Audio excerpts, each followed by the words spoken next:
Hello, everyone. Welcome to the Richest Men in Town podcast. I'm Mike Freeman, and along with my good friend and co-host Tyler Gould, we're excited to welcome you to our little podcast project. Tyler and I are just a couple of middle-aged husbands and dads driven to live our best lives. We want to be better every day, so here we'll be sitting down with great people. Not famous people, but great people that we admire, to learn their secret to living the rich life. Probably not the rich life you're thinking of.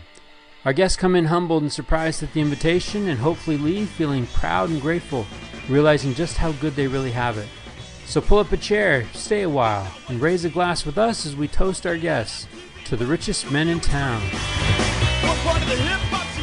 All right, Tyler Gould, how are you? I am great, Mike Freeman. It's always a good thing when we're having this talk after we've just spent a little time with an incredible guest, right?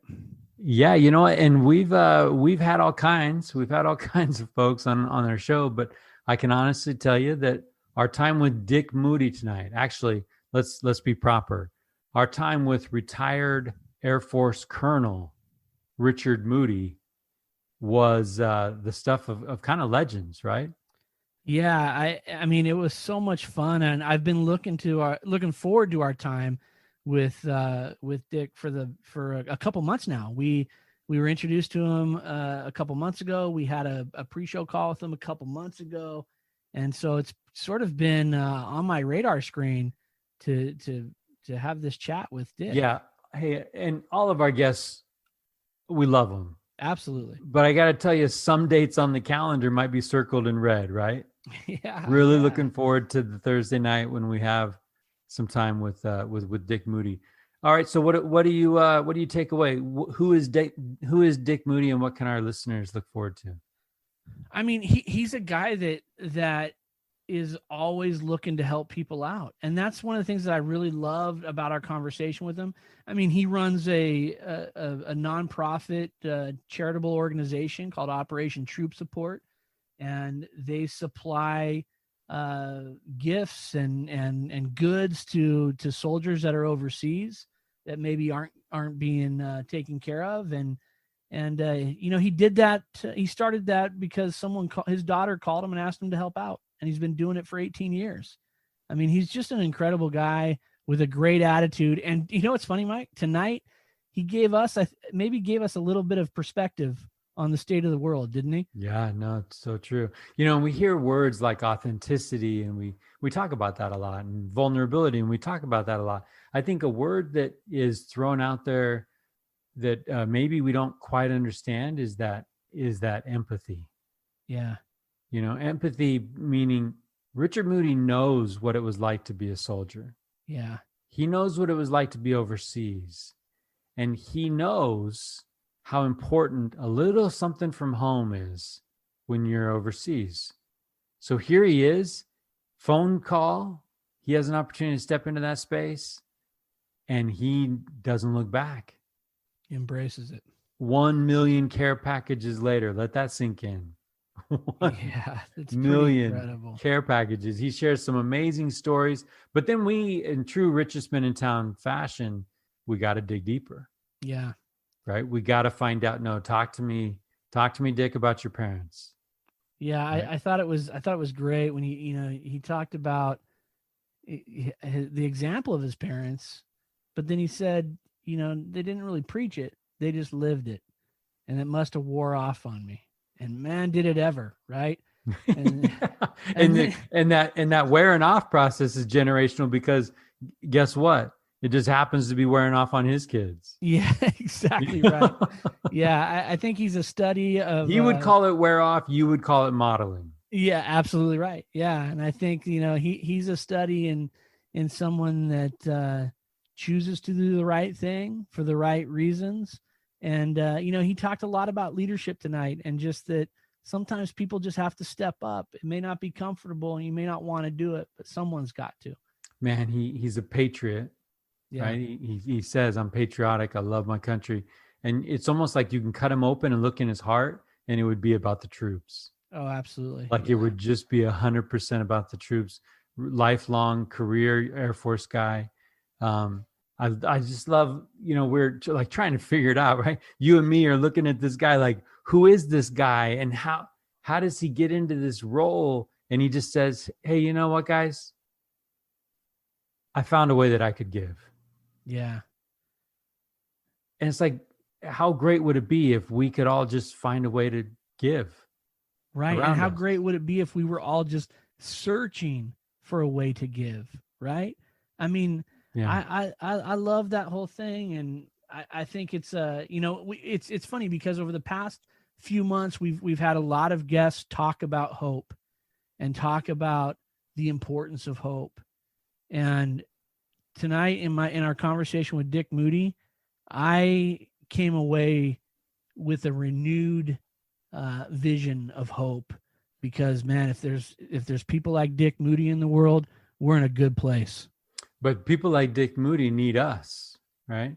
That's so true. So we threw it down. I don't know if you remember, me and my big mouth, we challenged Drew Barrymore. Drew Barrymore recognized Operation Troop Support and threw down some cash, $1,000, sent it their way. These guys need that cash because they have to pay postage to send to U.S. troops.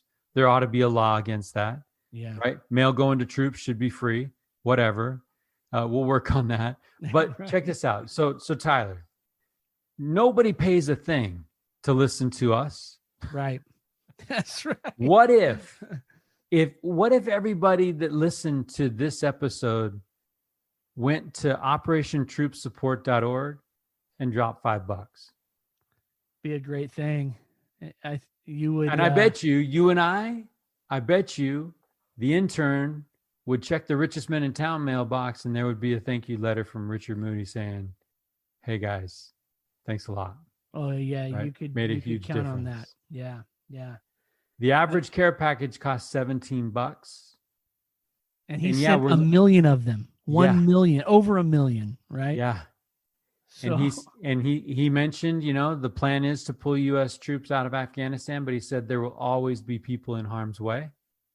Yeah. And so if we can get behind a cause for a bit, I'm all in, right? I'm all in as well. I'm all in. Let's use our little megaphone and turn people Dick Moody's way. To the volunteers out there in Dick's world, in Massachusetts over there, hey, thank you, right? Thank you for seeing a way to help a brother out, to help a guy out. And, he says he's got 100, 150 volunteers that come through his place every year. And I picture youth groups, right? I picture the Boy Scouts. I picture just people getting involved because they want to be part of something good. And I think we all want to be part of something good. And if we can do something to help our troops, I'm all in. So Sergio Carzoli, where are you at? Kiefer Marino, where are you at? Right? Brian Beverly. We're going to start just calling out, hey, Clint Watkins, you're a vet. Get on there and let's donate and let's help some out. Lots of ways to give. You can give money. You can give supplies that they end up using for care packages. But man, there's just people that are a long ways away from home, and a little bit of something could go a long way. We'll make sure that we have all of that information in our show notes. Everyone can get on there. We'll look about putting a link on our website for them as well. But even beyond the $5, yeah, the lesson we get from Dick Moody is the phone rang and he answered it. That's right. And so the question to the town, the question to our listeners is, with the phone rings, are we willing to answer it? If we see a need, are we willing to drop everything and help out, or are we walking by? Yeah. Gotta do something, right? Gotta do something. We got to step up in that idea of lift where we stand. We're all over the place. We're in Ireland, right? That's right. We're in Canada. We're in We're in 47 countries. This podcast, lift where you stand. Yeah, I think tonight it'll be a great opportunity to listen to someone who's passionate and compassionate, right? And don't even get me started on the compassionate, right? But they see something and they're compelled to move to do something about it. Yeah. And I love that. And that's like Michael Burke and hope, right? Absolutely. The future can be better than it is today, and you can do something about it. And for kicks, we got as close to Bedford Falls as we've ever been. That's true. That's true. And I think Dick might have known the characters of the movie even better than we do. Yep. So it was a lot of fun tonight. Yep. Well, Tyler, I want to thank you for the time. I want to thank our guest, Dick Moody, for the way he shows up. Our listeners are going to love his stories. They're going to love, it's a little bit of a throwback. You imagine going to the mailbox as a college graduate and checking the mail, and it's from Uncle Sam, and he wants you to join his army. He doesn't want you to. He needs you to. Right? Yeah. And Dick's life changes on a hinge. So I love this. I love this work. I love the conversations that we have. Conversations build community, and we need community now more than ever. So to the Richest Men in Town community, thank you for your support. Like us, review us. More importantly, at the water cooler, if you're still hanging out at a water cooler, share, right? Share some of the stories, share some of the conversations that you're listening to here, so that we might be able to all just try to be better. All right. So with that, take some notes. It's not what he says. It's what we do with what he says. Enjoy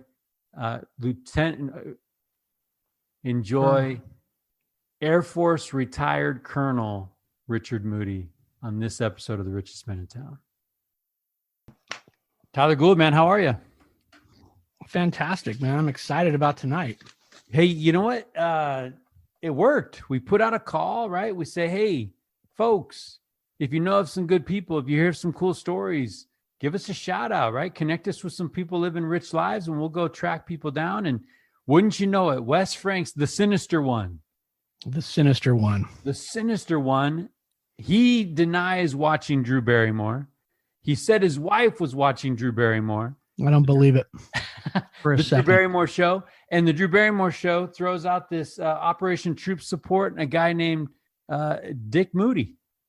Yeah. And he's doing some good things. They're out of Danvers, Massachusetts. So we've got another veteran, right? Shout out to our vets that we've had. Actually, we've had vets. We've had veterans and vets. See what I did there? We've had them both, man. Yeah, we've had them both. Yeah. But we've never really had anybody that has been mentioned on the Drew Barrymore show. That we have not. So we'll have to be dropping some of that in the notes, right? Yeah.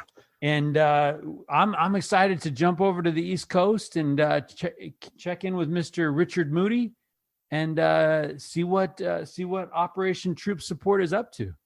I don't think we should wait a moment longer, to be honest with you. Well, I'm looking here and he's in the waiting room. So what do you say? Let's bring him in, man. Let's bring him in. Thank you, Wes Franks, for connecting us with Mr. Richard Moody. And Mr. Moody, welcome to the Richest Men in Town podcast. How are you? Excellent. Thank you very much for inviting me. Well, we're excited to have you here. You and I, Tyler and I, reached out to you a little while ago and told you we'd heard your story and we wanted you to come on our podcast. And here we are. Wonderful. Looking forward to it. How are things in Massachusetts? Well, today was absolutely gorgeous. Sun's out. In fact, I jumped in my pool for the first time. Whoa! Hey, yeah. That's jumped pretty right good. back out, too. But it was nice. It was refreshing. That's great. Well, your weather's better than ours. Shocker right now. I can't believe that. Wow. Well, it's been cold. It's been rainy, but last couple of days have been absolutely gorgeous. Nice. Good to have some sunshine. That's It for sure sure. is. Well, we're excited to have you here on the show with us. We appreciate you making some time for us tonight to spend a little bit of time with us. What's it been, Mr. Moody? It's been a couple, maybe a month or two ago that we spoke, and I've been looking forward to spending some time with you since our first discussion. If I'm not mistaken, Tyler, I think we teared up when we were on the call. Yeah, we were on the pre-show call with. Let's get some formalities out of the way here, Mr. Moody. How would you like us to refer you? Dick. All right. Go by Dick. We'll go with Dick Moody. All right, because you're also a veteran, right? I am 23 years in the Air Force. All right, 23 years, retired Air Force. What was your rank in the Air Force, sir? I was a colonel. All right. Well, we'll throw a colonel out there every once in a while just to honor and respect you for your service. We appreciate you. Great, thank you. Absolutely. Okay. Yeah. So Dick, we were touched just in our pre-show call as we checked in with you and got a little bit of the origin of the story. I was telling Tyler and those listening before you came on that we want to throw a huge shout out to Wes Franks because he heard of your group. Your organization was mentioned on the Drew Barrymore show. Yes, it was. That was a surprise to us. That's a big deal, Dick. So congratulations on that recognition. She threw you a chunk of change, I heard. Well, she did. It seems like one of the volunteers that work with us wrote her a letter and said, "This is a good group. We'd love you to pay attention." And she turned around and sent $1,000 to us. And, wow. Since we spend our money on postage to the troops, that $1,000 was a lot. And I sat down and I wrote her a very nice thank you note because it meant so much to us. Well, that is wonderful to hear. So, Dick, let's just put things in perspective. We are not a nationally syndicated talk show. Right. We are not Drew Barrymore. But we've got a little project happening here. We've got a few listeners. And so we're going to try to rally around your cause with this. All right. Okay, great. Looking forward. And Tyler, we're going to put a shout out. We're going to try to see what we can do with this and maybe just challenge that Drew Barrymore and see if we could throw a few bucks towards Operation Troop Support as well. Yeah, I think so. And I think, we've got a lot of, Dick, we've had a lot of guests and our past guests that have been former members of the military that have served in different branches of the military. And we've got a lot of listeners who either have family that are currently actively serving or those that have served in the past. So I think that anything that has to do with supporting the troops is a cause that our listeners can get behind for sure. Well, I appreciate that, especially this time of year with Memorial Day just a week away. Yeah, just to think about it. Yeah, absolutely. Yeah, I think it's a perfect time, and we're fresh off of our first interview with an Army Ranger. So good.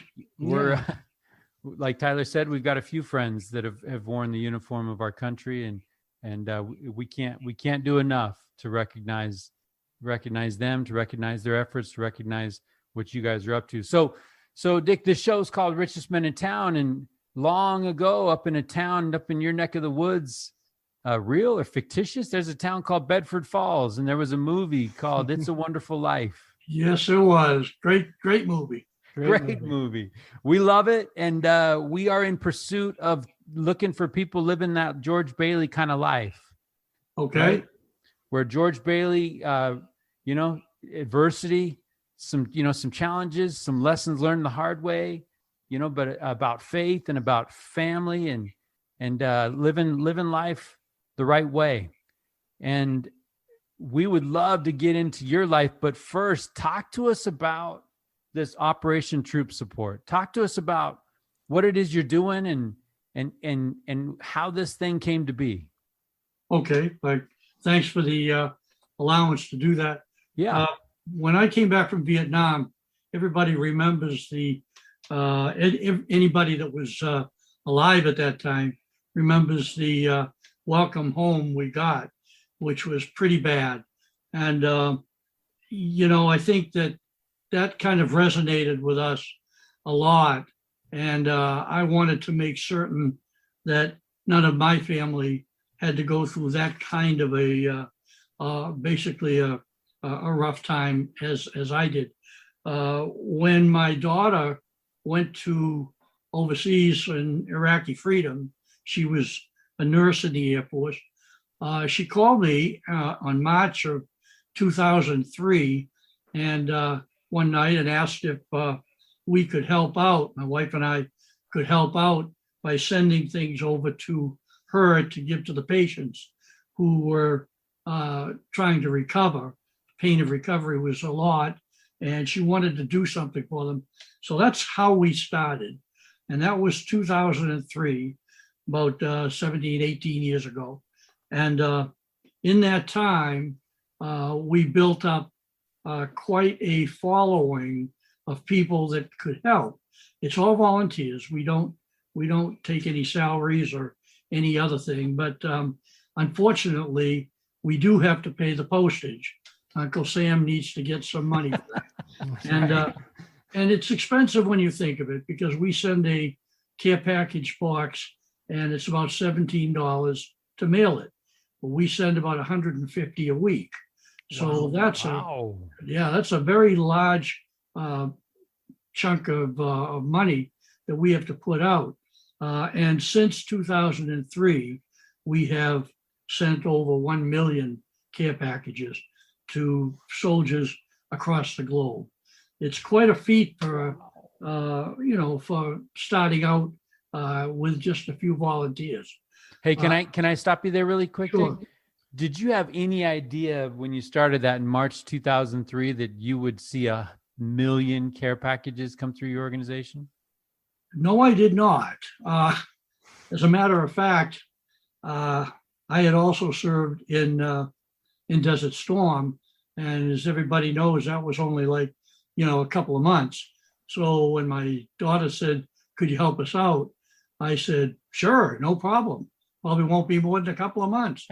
And we're still going strong today. Yeah. But, Dick, do you remember how many packages you sent out on that when she first asked you to send some packages? Do you remember what that number was like?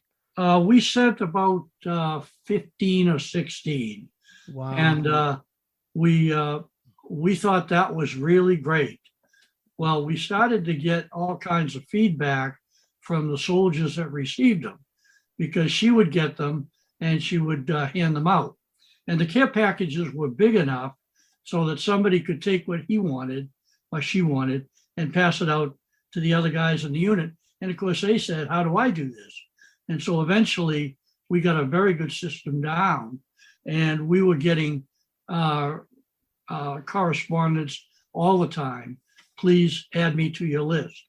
And in addition to that mailing, we also noticed that the families in our area back home were really having a struggle while their loved one was deployed. And so because of our background, we started a family support group to help the wives or husbands, as it was, to help them. And that proved to be very, very, very good as well. Is that support group still going today? We actually stopped that just a few years ago. Okay. And the reason was that we had so many multiple deployments that the families were kind of used to what was going on. Right. Yeah. So we found that the participation was dwindling. Okay. Well, that's quite a feat to go from hey Dad, can you help us out and send me a few packages, and you send 15 or 16, and here we are with over 1 million so far and growing. I mean, that's quite the growth. Well, it is, and it's funny because I think about how one quick phone call could change the direction in our life.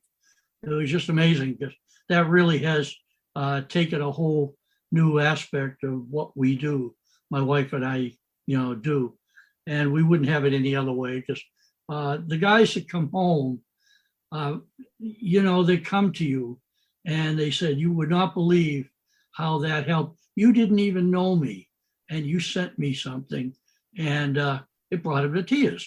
Well, these soldiers are constant, and it just makes it all worth it. Yeah.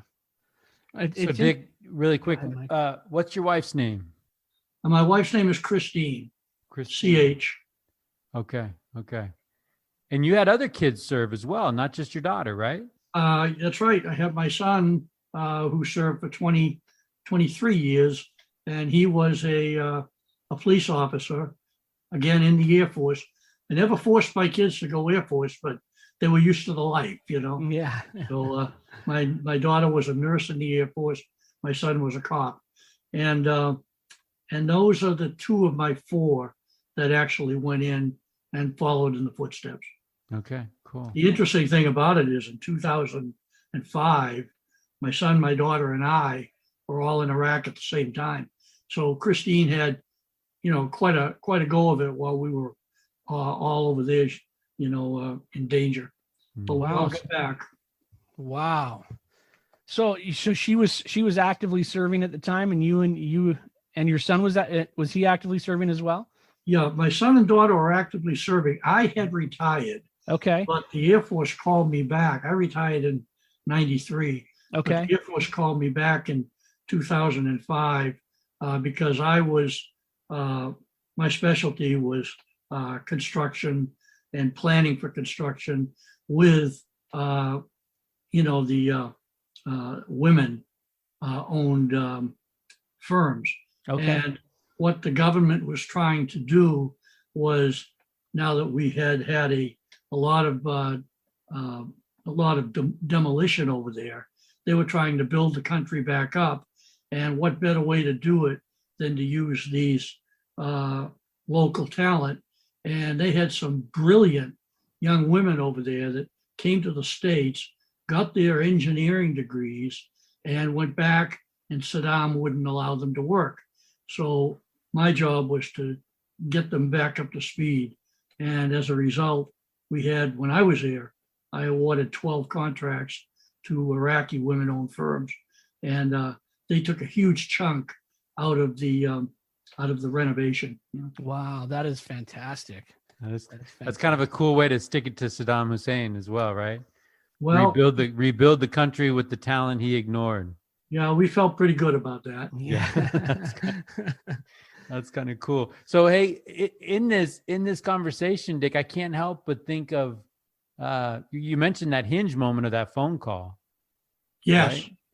I can't help but think though that there's a little bit more to the story, right? As far as you growing up and the kind of young man you were and who your parents were. And that's kind of where we love to dig in that dirt, Dick. We love to get in there and we love to be able to ask, right? Well, yeah, and I'm willing to talk about it.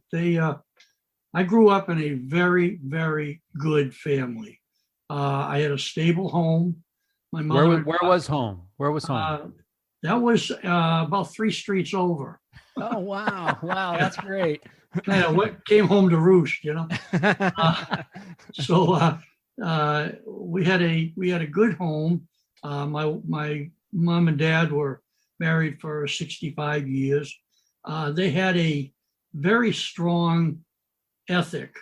No means no, yes means yes. That kind of thing. Don't overextend yourself. Don't buy things until you get the money. Go to church all the time. Be nice to people. That kind of thing. And that as I got older, I realized it rubbed down on me. Christine and I have been married for 52 years. My son's just celebrating his 25th. So, it works out well. Yeah. Hey, Dick, growing up, did they teach it or did they live it? Did they talk about it? They just lived it, and at the time I didn't think a whole lot about it until I realized that a lot of that had just worn off on me, and Christine had the same type of upbringing. So it worked out really well for us. And I thank God every day that he gave me parents like the ones I had. Yeah. Wow. How do you honor them today? Well, I think probably the easiest way is to say that we carry on the teaching that they gave us. They taught us to be ethical people. They taught us to be moral. They taught us to honor our partner and stay married. And those are so critical, especially in today's society, that I'm glad we're able to weather a lot of the storms because of their teaching. And I think by doing that, we are really honoring them. Well, hey, I've got an anniversary coming up. Good. And I'm gonna celebrate 23 years this Sunday. So do you have any advice for me? Yeah, let's go for another one, just keep it coming. And the one thing I realize that as the years go on, the more my wife and I stayed together, the more we understood each other, and it made life that much easier. And, now I I just kind of look at the refrigerator and she gets me a sandwich. It's wonderful. I love it. I love it. When you were talking about the Operation Troop Support, you mentioned that you've had people come back and say to you how much that meant to them. Yes. What has Operation Troop Support meant to you over the years? Probably the biggest thing it's meant to me is that I have found a way that I can give, and I don't look for any return, but just in knowing that I'm helping out some of our folks that have been willing to put their life on the line. This is so important to me. I'm a very patriotic person. I'm in charge of the veterans in my town. It means a lot to me. And to see that there is a way that I can give back to them, that's all the payment I need right there. Yeah. Well, it's interesting because you said earlier this is a volunteer organization, right? And that's right. Nobody's making a dime. So I would really, Mike and I know are excited about getting your information out to our listeners, because I think that we have, I know Mike and I can speak for Mike here. We feel the same way with the love of our country and the pride that we have in those that have served and some of those have been on this show, and anything that we can do to help out is an amazing thing. And I just think the longevity, Dick, of your organization, pushing out 1 million packages, man, that is a big deal. That's a big deal. Well, it is when you consider, I don't like to think this way, but if I didn't have to pay for that postage, that would have been $17 million I could use to help the soldiers in other ways, Yeah. But, there ought to be a law. Yeah, that's right. It's funny you mentioned that, because we have public packs, which means anybody can just come off the street, and we set up a time and a date, and people can come down, and we'll put out 300 or 400 packages in just a couple of hours. And when people come in and see what we do, see how orderly they are, and find out we have to pay, there are responses that I get on a pretty much continuous basis. Things such as, well, I know the Postmaster General, I'm going to change that. And we never hear from them again. So anything you can do would be great. Well, let me ask you that, just this question. We'll get this one out of the way, but I think it's important now that we're talking about it. But how can people contribute to Operation Troop Support? Thank you for asking me that. First of all, we have a website, and it's operationtroopsupport.org. We are a 501c3. And if you go on there, it does tell how to donate. It tells how they have the list of things that people can get to send over. And I would like to stress one thing. Every day we're getting packages in from California, Colorado, Wyoming, Florida, because people don't really understand what they have to do to send a package overseas. Yeah. And they know we do. So they're willing to spend the money to ship everything up to us. And then we go ahead and send it out. So it's not just a local organization. Right. Well, we will certainly make sure that website is in our show notes, and that we promote that on our website, and drive as much as we can to your website. It's a great concept. Thank you. Big help. And Dick, like when you talk about volunteer organization, volunteer only, do you have any idea how many volunteers you use on a regular basis? Is there a number you can throw out there? Because that's got to be quite an operation. That it's kind of a tough one to figure, because people come and they help, and then they have their own lives to do, and then they'll come back a few months later. Meanwhile, we have others that come in. We have a list of volunteers that are probably in the 100, 150 range. We certainly don't need them all the time. When we're putting something out, we might need 15, 20, or 25, but we never quite know who's going to come because it's volunteers. But most of the time we have more people than we actually need. And my job is really easy. So looking at the history of this, where was it where you guys realized this is going to be longer than a couple months? Right? No, was there a moment where you realized that you're in and you're committed for the long haul? You think that I'd see a doorway up there or a window or something, but we just kept doing it day after day after day. And finally, somebody said something to me when we started to hear rumors that we were pulling out of Iraq, and everybody got all excited. Like recently, we've heard we're pulling out of Afghanistan. Right.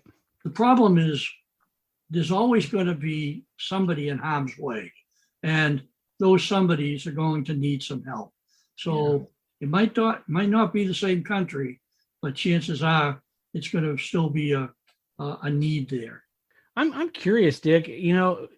Can we back up again? I want to rewind a little bit more, and I want to talk about your service for just a minute. Touch on that in the Air Force.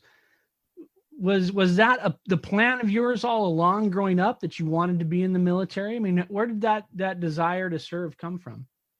Well, it's strange because if you remember back to the late 60s, either you were drafted or you signed up for one of the military services.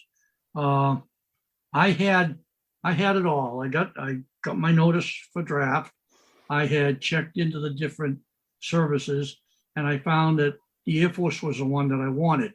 So I went down, got my flight physical, and the draft board left me alone because another organization picked me up. So that's how I started in 1970. And so when you get that draft notice, what does that feel like? That sounds like another hinge moment, right? Where whatever you had planned. Yeah, that kind of ruined my camping trip. That's when I got it, when I was on a camping trip. And they said, Uncle Sam, and it's just like you hear in the olden days. It says, greetings, Uncle Sam would like you. And we said, okay, about doggone time I do something. So that's kind of how it starts. And what that means is they tell you to come down, get a physical. And if assuming you pass the physical, there is a written test, which is pretty easy. And you pass the written test and you got your physical, then generally speaking, at the same day that you pass your physical, you're on your way to boot camp. And that could be, depending on which branch of the service you're in, 8 weeks, 12 weeks, or even longer. And that's quite an eye opener to some people that are used to having a pretty easy life, because the boot camp that I went to, they were a little different than they are today, because today there's too much emphasis on, correctness. You don't want to hurt the people and things like that. Right. Not so in the olden days. They did some pretty straight training. Mine was 12 weeks. I had it all set up that I was going to get married 2 days after I came out. Wow. 3 days before I came out, I got bitten by a rattlesnake, and my wife was absolutely convinced I was trying anything to get out of the wedding. I told her no. So I made it home on time. Luckily, it got my boot and didn't go through. So I got home and we had a wonderful wedding. And that was in 70. And then I went to pilot training. After pilot training, I went to a variety of bases and served in, I think I sat down when I retired and figured out there were 15 countries and 4 continents that I was rummaging around during my time. Went from Mozambique way down in South Africa up to Vietnam and North Korea, the Gaza Strip, Israel, all of the garden spots, Yeah. how did you and your wife meet? I mean, the pilot thing helps with the girls, right? Maybe that was part of it. We found the insurance thing helped. We were both working in John Hancock Insurance. And, Oh, really? Okay. I walked in one day. I was an underwriter, and I saw her, and I said, "She's the one for me." And we went out for about 4 or 5 weeks, and I gave her a ring, and we've been together ever since. Get out of that's here. Awesome. Get out of here. So you see her and Yeah, we started going out on October 13th, and actually it was Christmas that I gave her the ring. So November, December, and then I went away for 3 months to officer training school. And that when I came back, we were both kind of looking at each other, making sure this is the person that we still think he is. And we got married the next day. Wow, that is an awesome story. That is an awesome story. I love Wouldn't it. have it any other way though. Yeah. Hey Dick, we try to stay above the political fray on this show.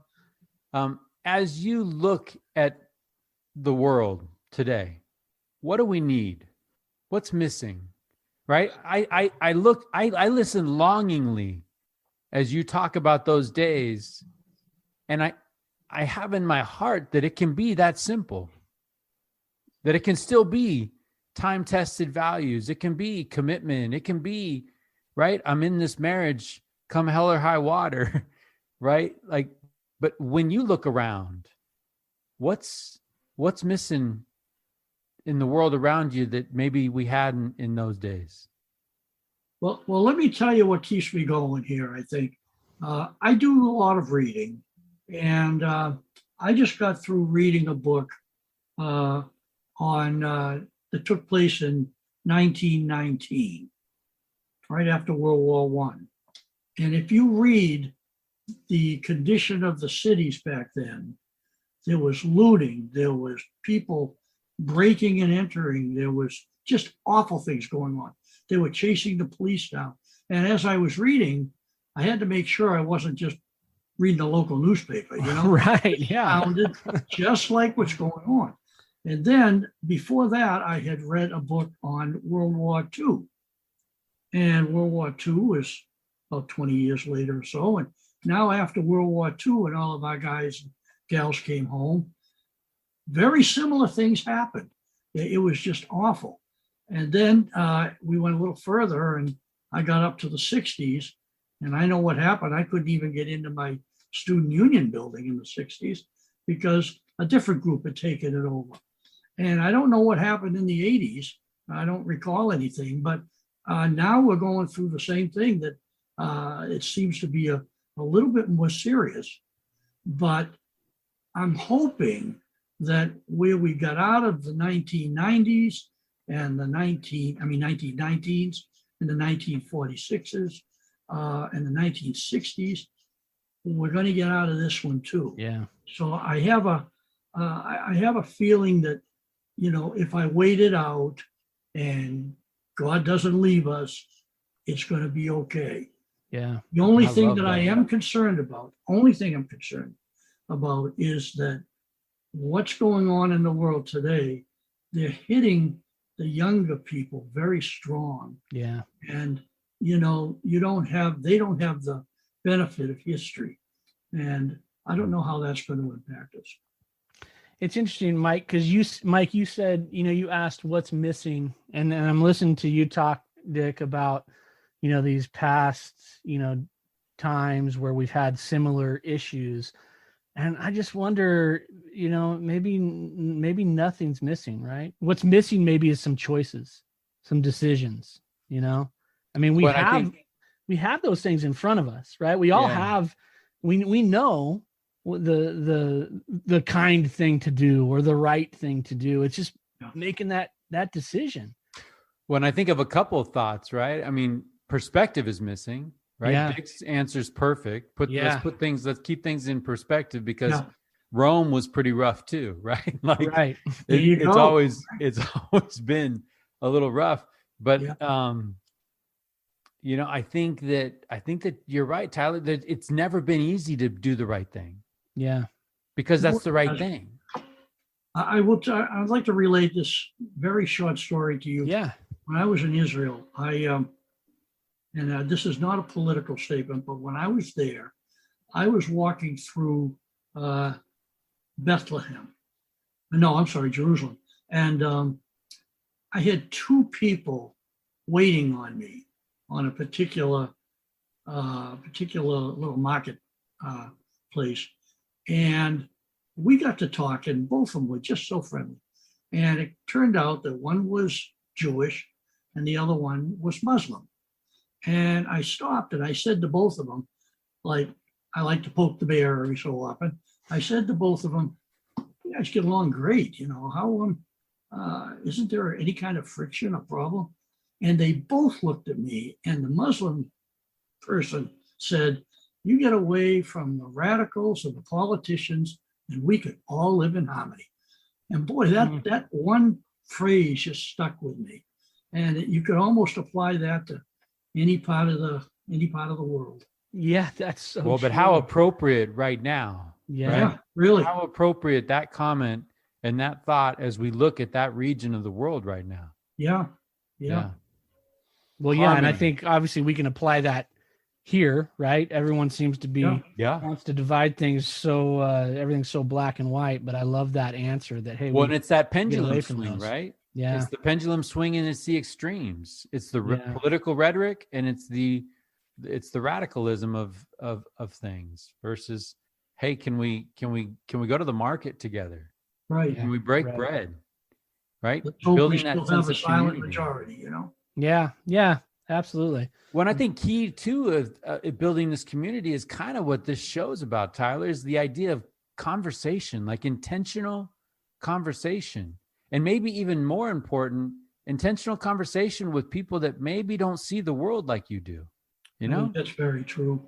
I'm curious, Dick. When you came home from your service in Vietnam, you alluded to the fact that the welcome obviously wasn't there, right? There was a lot of opposition to that, to that, and the troops bore the brunt of that on their arrival home.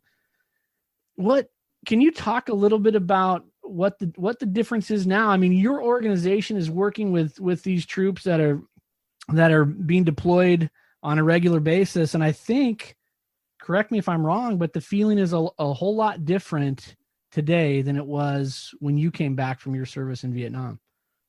Yeah, and probably very simple is that the public tended to blame the soldier in Vietnam.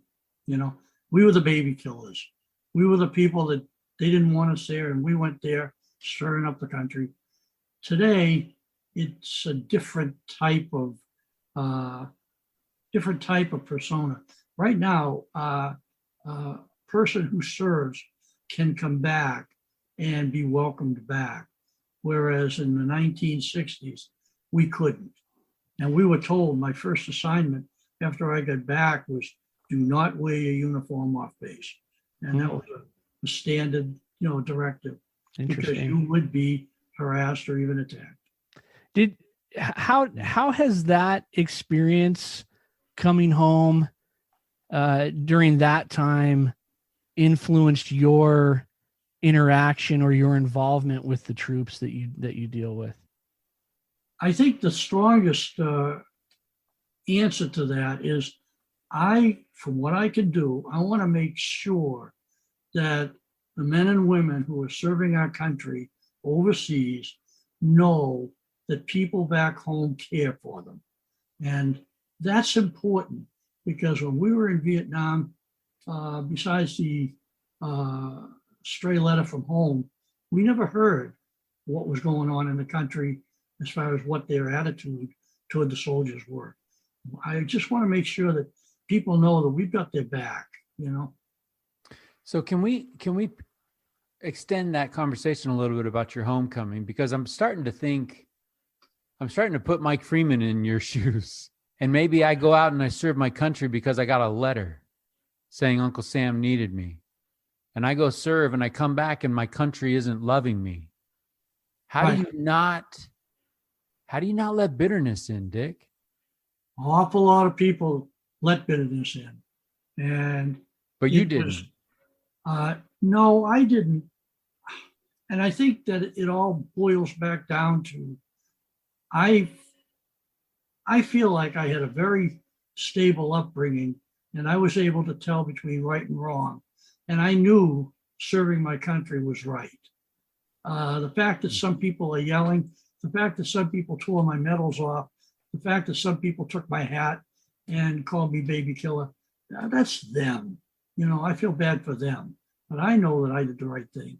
So that kept me from getting very hostile. And that's crazy. That is an amazing thought, right? It is an amazing thought. Think about how you apply that to your life now. Like, you know, I mean, I think of young people.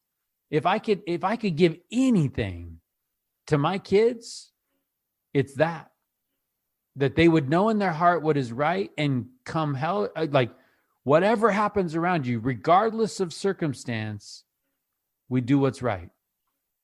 Or we get it right if we mess up, right? I'm not saying we're perfect. Right. The effort is there in the right direction, right? And you're not doing it subject to approval. You're doing it because it's the right thing to do. And if you were the only person on the earth that was believing it was the right thing to do, you'd still do it because it's the right thing to do. Now, I'd like to throw in an editorial comment. Right? Yeah. I think you've earned the right. This was amazing. You folks sent me, I think Mike sent me a list of areas with questions that you might touch on. I went down through those questions, and man, they were good. They were questions that made me think, you know, who do you honor? There's so many of the, you talked about the, what's the term you use? The little hinges. Mm-hmm. You know, that one got me. I sat there and thought about that. There are so many good points that you guys brought up on that one little piece of paper that by the time I got through reading it, I felt really good. I felt like, you know what? There's so many things to be thankful for that I actually forgot about today's newspaper. You know, there were so many things to reflect on. And I wanted to make sure you and everybody else in your organization knows that. That is a very healthy thing you do.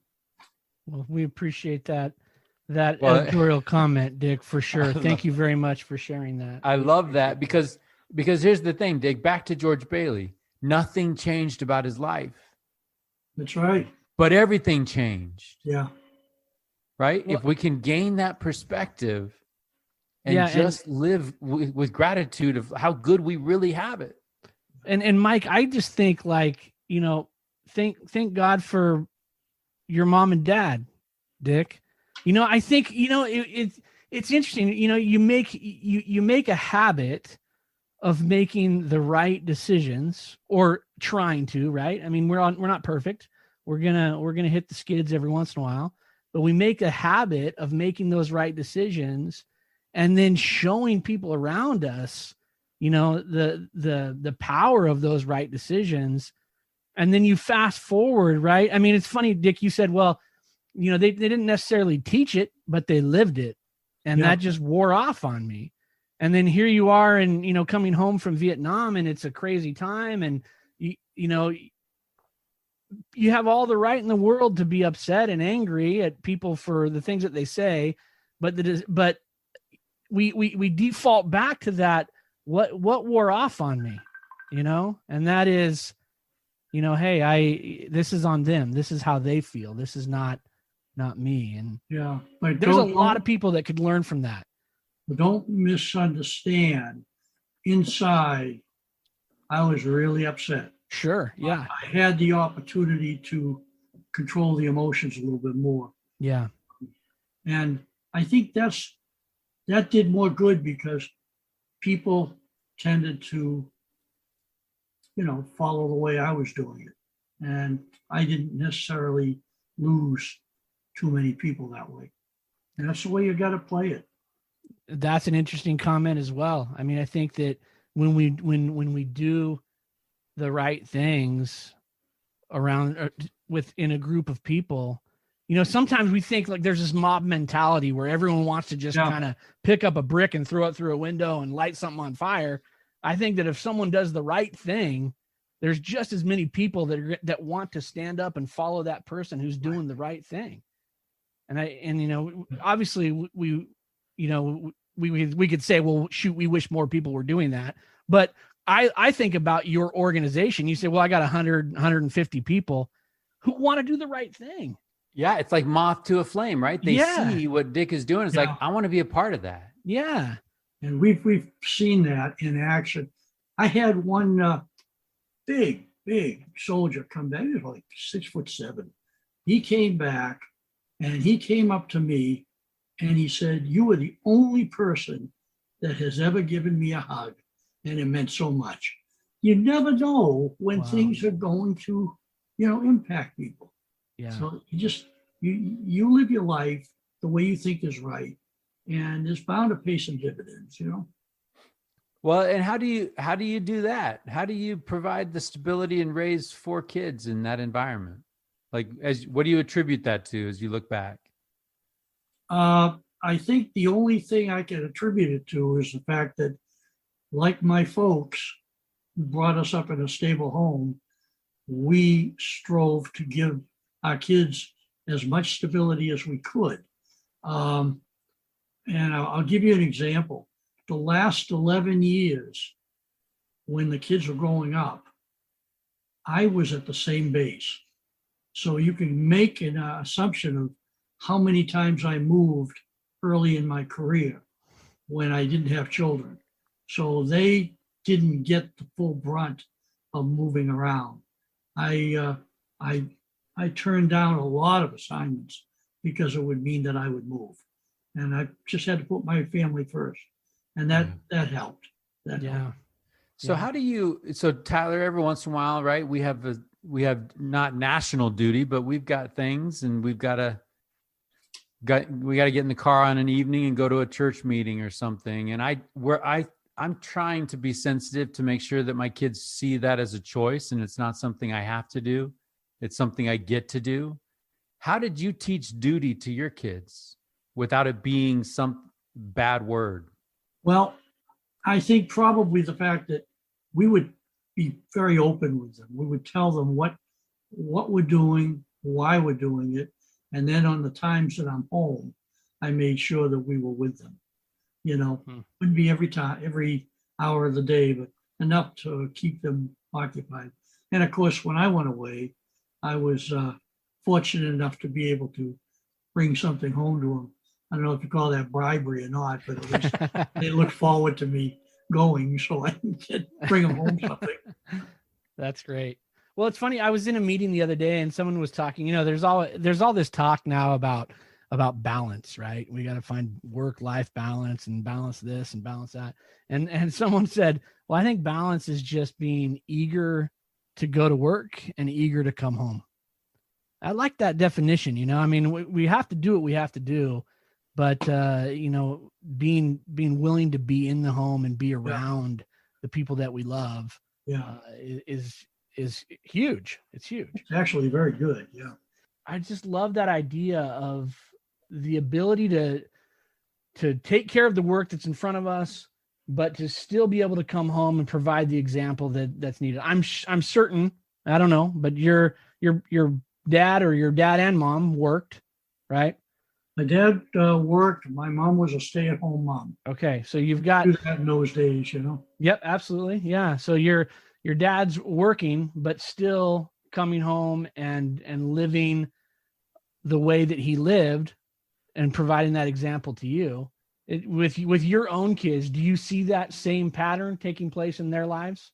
Pretty much so. I could see that right now it's a very hectic time for my kids because they've all got younger children.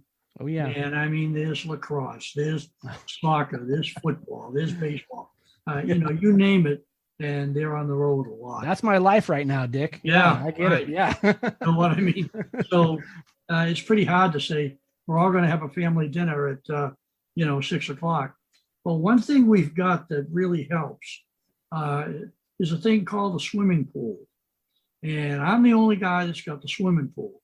So they all like to come to Mama and Papa's house on Sundays to sit down, play in the pool, and we play games. And That's so awesome.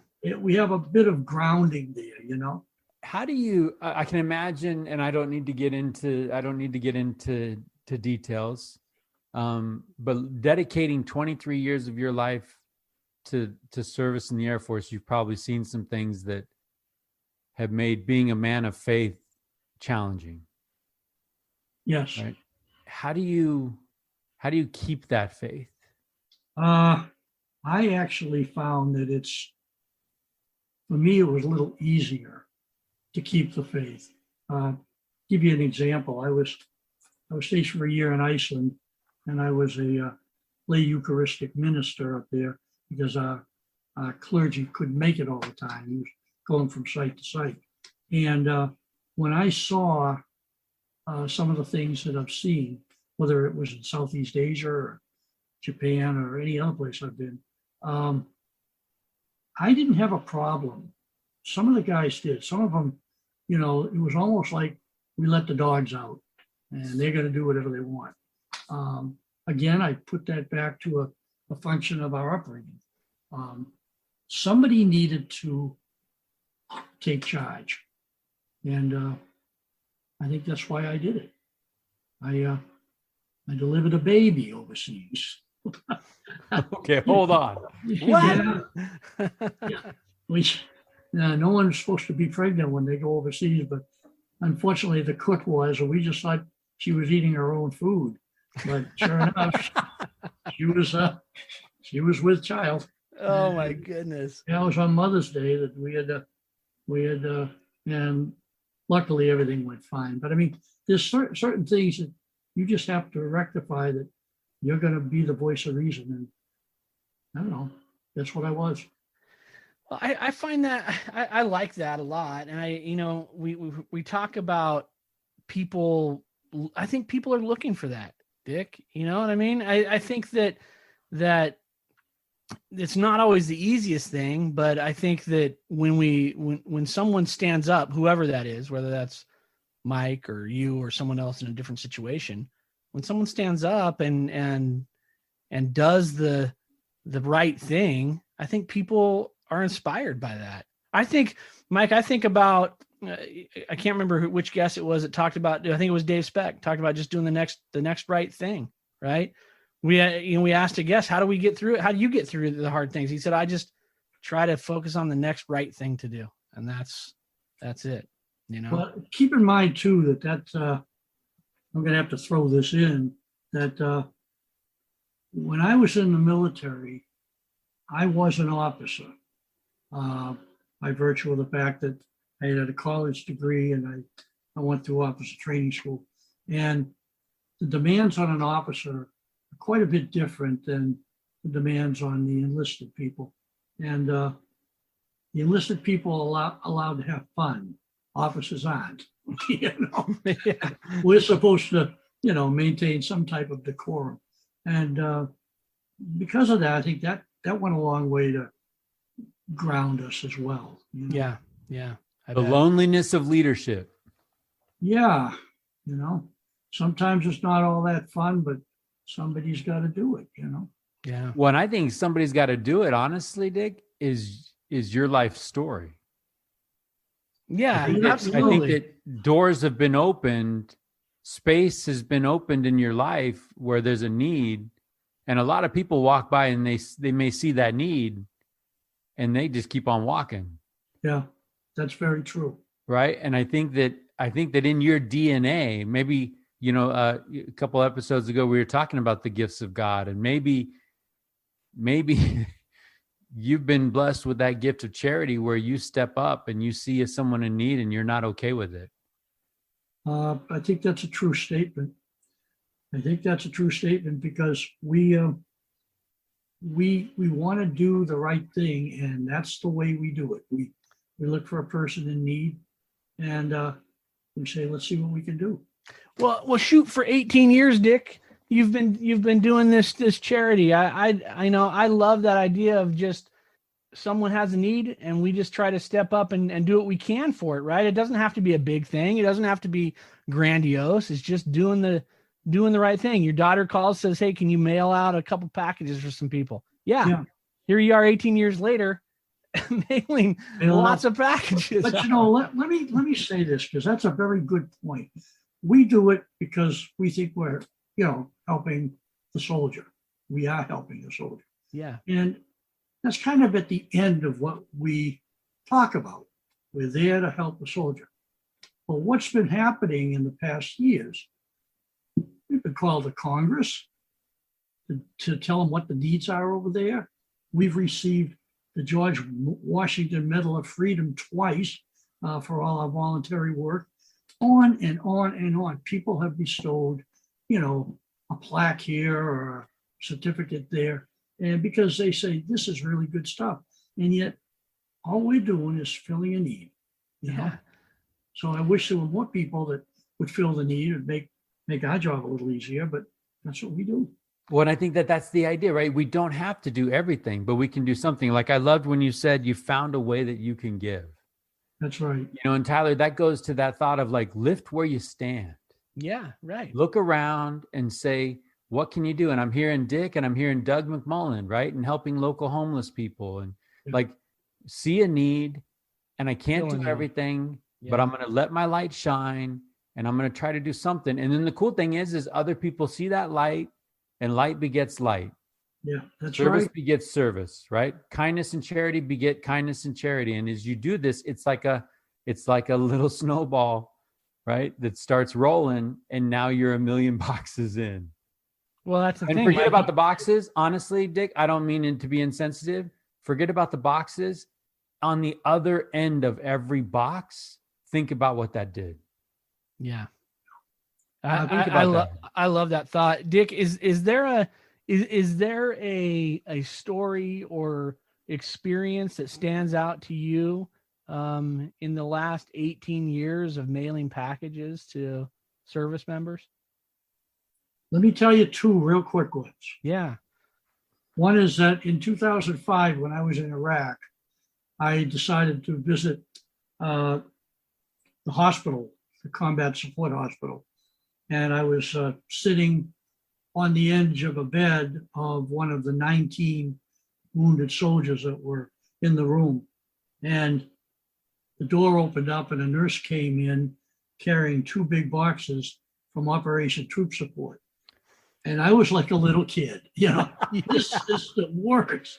And I took a step back and I watched her and I watched them as she went from bed to bed to bed. And the expression on the soldiers' faces, regardless of what kind of pain they were in, they would look and say, "Oh, can I have that? I haven't seen one of those since I left. Please let me have that." And by the time I got through, I was weeping with joy. And I couldn't wait to get home and tell the folks, we got to keep doing this. The way it's impacting the soldiers.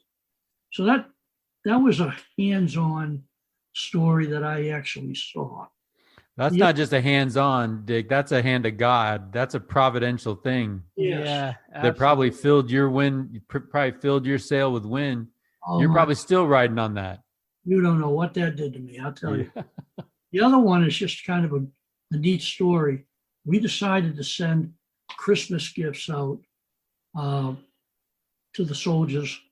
And what we did, instead of sending a care package, my wife decided, why don't we go with an individually wrapped Christmas gift for each soldier that we're dealing with. So in September, I sent out letters to all the units that we deal with, which was in Qatar, Kuwait, Iraq, Afghanistan. And I said, look, if you're not breaking security and you can tell me how many men and how many women you have in your unit, and we'll send a Christmas gift to them. And they came back 17, 22, 24. And then there was this Marine that came back and said, I've got 3,000. And I'm thinking, oh my Lord, how are we ever going to do that? Oh my goodness. Sorry I asked. We put an ad in the paper and we said, here are 6 gifts that we would like to be donated for our soldiers overseas. And I knew I needed 3,000 to 4,000. And within a couple of weeks, I had over 10,000 sitting on my doorstep. Wow. So they came in. Now I had to wrap them. So we made a public packing, and everybody came down. You know, like, remember in that scene in Oh, It's a Wonderful Life, when they find out from George Benson that there's not enough money in the bank? He opened the doors and they came crashing in. That's how it was that morning in trying to get in to wrap our Christmas gifts. Wow. So we got them all wrapped. And then I sent a letter to my Marine and I said, you've got 3,000 gifts. Do you have any idea how big the boxes are going to be? Well, what are you going to do? You're supposed to be over there looking for the bad guy, and you're going to be snowed in with all of these boxes. And he said, don't worry about it. Please just send it to me. So we did. We sent them all 3,000 gifts. And that was in December. In January, he sent me a letter saying, thanks so much. Don't send me any more. I'm coming home. I'm going to be at Camp Lejeune. And I appreciate everything you've done. I went right back to him and I said, if you're ever in the Boston area, would you please look me up? I want to see the guy that I sent 3,000 Christmas gifts to. And he said he would. That was in January. So February, March, April, May, June, July. In August, I got a call at 7 o'clock one night from this person, this Marine. And he says to me, you probably won't remember me, but my name is so-and-so. And I laughed. I said, you know, there's not too many people that I sent 3,000 Christmas presents to. I know who you are. So he said, I'm going to come up with my wife and little boy. If you're still having a family support group meetings, I'd like to be there Thursday night, coming up from Carolina. And I said, you are welcome. So sure enough, that night came, he came in, talked about it. And somebody said, now, how did you get rid of all the gifts? And he said to us, on the 23rd of December, I put all 2,000 on board Apaches and Blackhawks to send them out to the forward bases. That left 1,000. I put them in the back of a box truck, old Toyota box truck. And I grabbed a corporal who did not want to go with me. And I came out at 12:01 on Christmas morning. It's got to be on Christmas. And I was fully decked as Santa Claus, from the hat, the belly, the boots, everything. So he got into the truck with the Santa Claus outfit on that his wife had sent him. And they had hardwired 2 big bullhorn speakers to the top of the truck. And when he put on his cassette recorder to play Christmas music, you could hear that music for half a mile away. So he played Santa Claus is Coming to Town, Jingle Bells, and he takes off into the Iraqi night. And he left at 12, a little after 12, and he stopped at every outpost, every guard post, every unit on 122 square mile trip. And somebody said to him, were you scared? And he said, well, when you see you're a lone sentry out there and a box truck pulls up middle of the night and the door opens up and Santa Claus walks out and starts walking towards you with a box, that I was petrified. To the person, when they saw it was a gift from home, they would break down and cry. So we gave them all of the gifts. And he said at 6:30 in the morning, we rolled back in. And the corporal got out, never spoke to him again. He said, the truck was empty, but it was bullet riddled. And he made it home safe. And when he got out, he looked up at the sky, and he said, thank you, God, for allowing me to give them a gift, every one of them, to open right before breakfast. Isn't that beautiful? That is amazing. That's an amazing story. That is an amazing story. You know, it's interesting because One of the questions, Dick, that's on that sheet, I think that we send you is what gives you hope? And as you're talking, I'm just thinking what gives me hope is stories like this. You know, when you put an ad in a newspaper that says, hey, we need 3,000 or a couple thousand gifts, and you get 10,000 or whatever that number is. I mean, it just gives me such hope that there's good people that want to do the right thing. And your charity has been such a vehicle for that. It has, and I've heard this statement so much. You provide a tangible way for us to say we care. Yeah. And that's it. I absolutely, what an amazing story. 3,000 gifts delivered in the Iraqi night to troops that are away from home. What does, Dick, what gives you hope these days?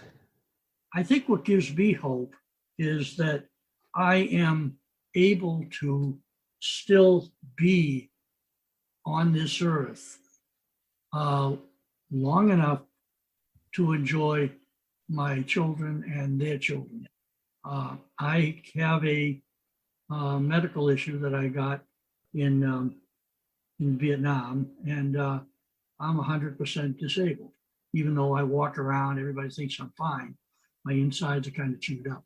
So I would hope that I would have enough time left on God's earth to enjoy the little things in life that mean so much. I'm really curious about this, Dick. When your kids were younger, were you involved with them in any kind of charitable organizations, anything like that? We were always involved in scouting. I was a scoutmaster. Both of my boys are Eagle Scouts. All right, my son's an Eagle Scout. Yeah. Okay. My oldest son is a scoutmaster now. My daughter is a Cub master. So we were pretty heavy into scouting. My other son, who was living in Nevada, he is in charge of all the Boy Scouts in Nevada, California, New Mexico. They have such a wide spread there. He is right up at the top. So scouting was a big one in our family. We were CCD teachers in our school, our church. So that was another thing that we got involved in. We were big into the music education in schools.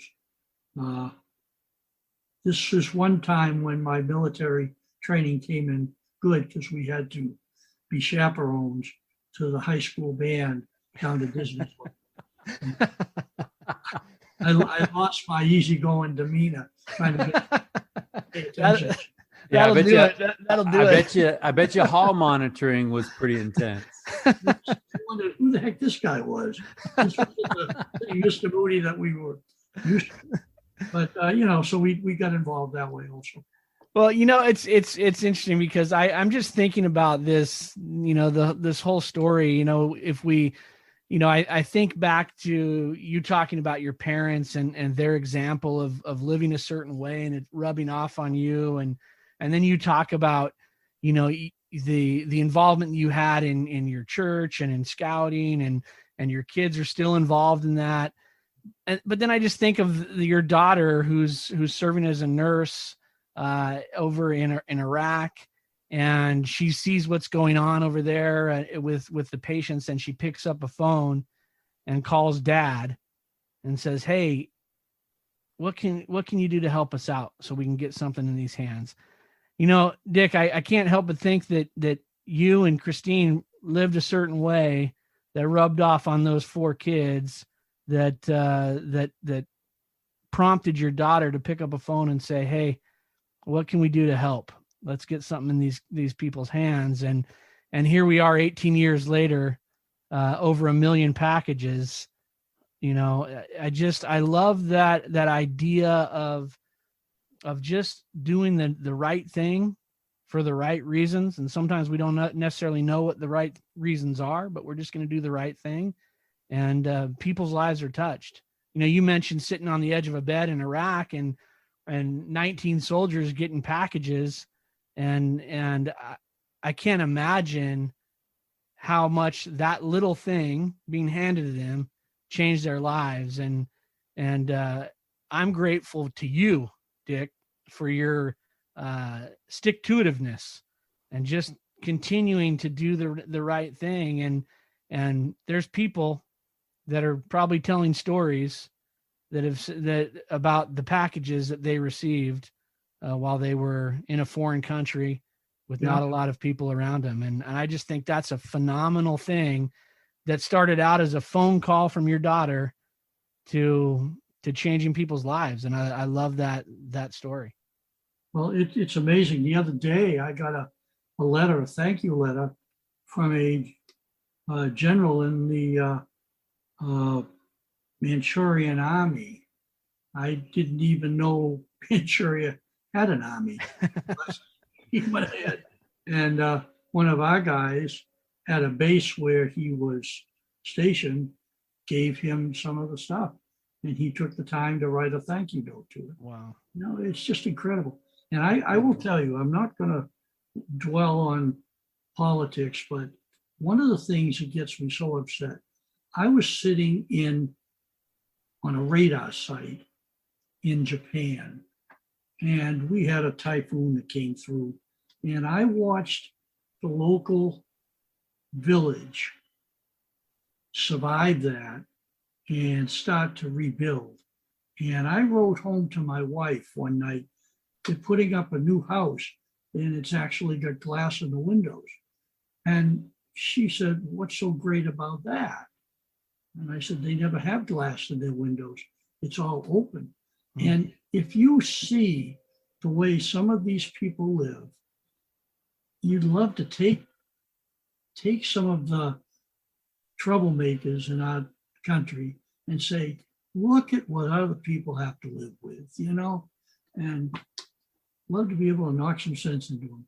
Yes, right. Hey, Tyler, you mentioned that that Colonel Moody sitting on the bed.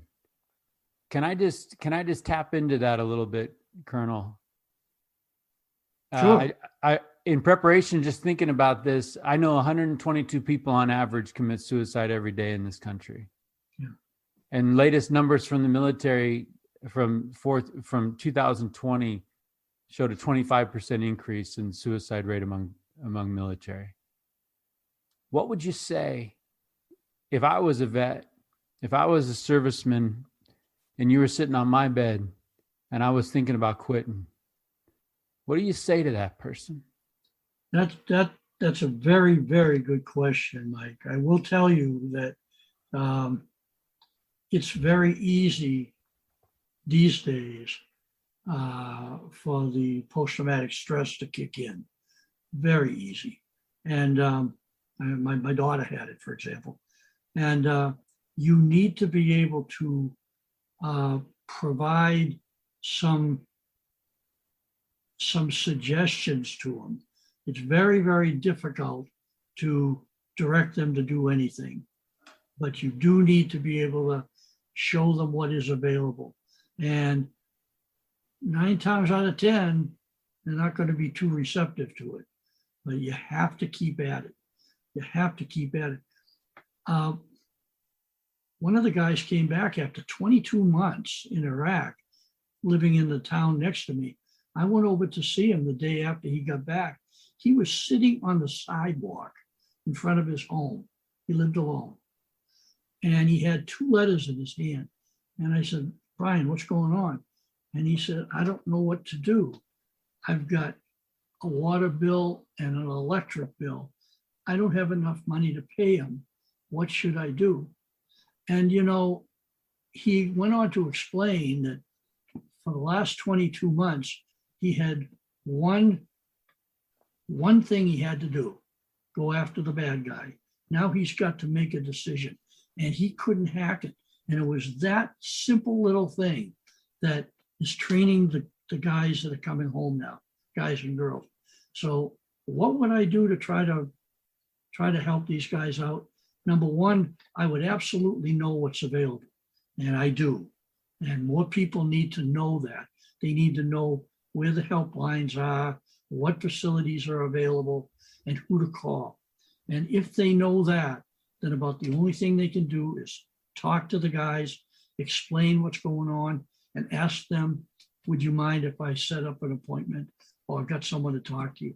Other than that, it's pretty tough to do. That's great. That's great advice, though, Dick. I think that, those just having that awareness and having those conversations is important, right? I mean, that somebody's listening, and that there's resources available. And we talk a lot about that, Mike, on this show. I mean, because there's a lot. And of I think that it's impacted by that. It's about people realizing that there's a reason to keep going. Yeah. So we talked, Dick, about George Bailey, and George Bailey finds himself on a bridge and he's just praying he wants to live again. Yeah. Right. I want to live again. And George Bailey's up there, fictitious or not. He's one of my archetypal just heroes. Right. And I got to tell you, Dick, you are an American hero, brother. I just commend you for the life that you're living. And by saying that, I put your wife right next to you, right? Yeah. I've got you on the Zoom call, but I'd love to talk to Mrs. Moody too, because the life that you're building, and you're building on standing on the shoulders of good parents and good homes. And I commend you for seeing an opportunity to give the way you can give, and a million boxes later, right? And still giving. Still going on. Yep. And Mike, and giving other people the opportunity to give as well. I just love that idea. You talk about moths to a flame, or you talk about the snowball rolling down the hill. I mean, I think that when we make the choice to do the right things, people want to be there. That's right. And just in talking to you, Dick, tonight, I just feel like, we talked a little bit about hope, but that's it. There's so many good people, and unfortunately we hear about so much bad stuff that happens in the world. And the reality is there's so many good people doing, and they don't want to know. They don't want it. Right? Yeah, that's right. They're not calling up the news station saying, come take a look at this. Yeah. Right. It's the left hand doing what the right hand doesn't even know is doing. It's about faith, hope, and charity. Yeah. Tyler, we've been talking about keeping score in life. 1 million boxes. Put that on your scoreboard, right? Like, yes. Honestly, and we ended up that conversation talking about, isn't it just about love? Yeah. And that's all it is, right? Yeah. That's all it is. Dick just loves people and loves those soldiers. Like, I could feel it. Yeah. I could feel it across the country, and they could feel it across the world. So I've lived, that's what makes it so important to me. I've been where they have, and I know how important it would have been to me. They never really did care packages before Desert Storm. So this is something relatively new, and they really respond. They love it. That's a little bit from home. Yeah. When you're away from home means so much. Yeah, absolutely. Right. We've all been away from home, and that little thing that comes, it doesn't take much to let people know that you care, that you're thinking about them. And so I got a whole bunch of teddy bears. Well, what am I going to do with teddy bears? So I send them over, and I'm sure they're going to go ahead and give them out to the local orphanage, because that's kind of a big thing there. So I mentioned to one of the soldiers, did you find an orphanage in your area? And he said, oh, no. We send these right back to our kids. Look what Daddy sent me from Iraq. Oh, that's great. Means the world, Yeah. You never know how things are going to be treated. That's great. Wow. Yeah.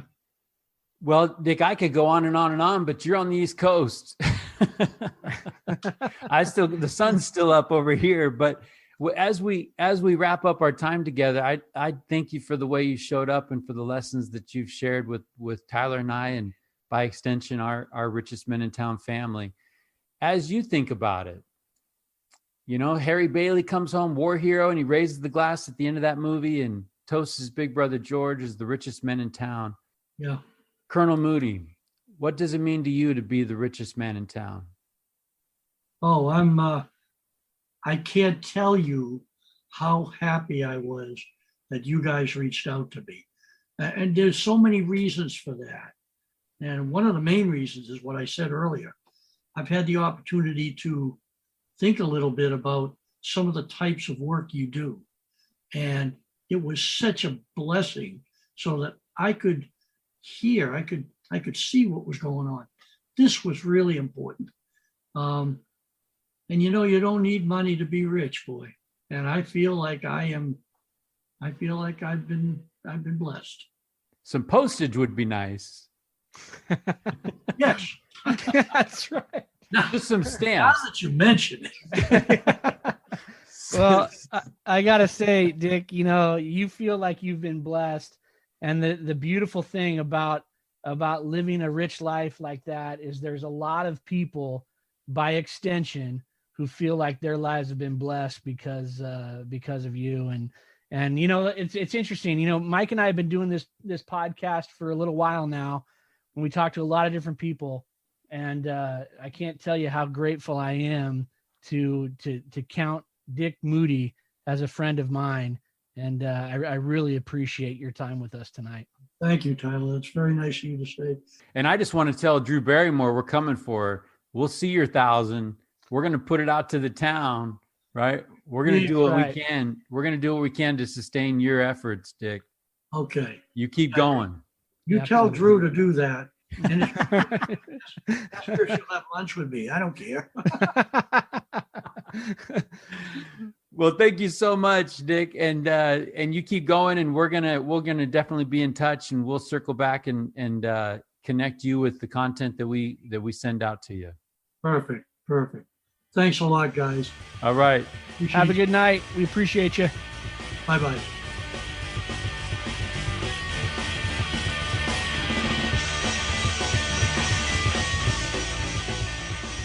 Good idea, Ernie. A toast to my big brother George, the richest man in town.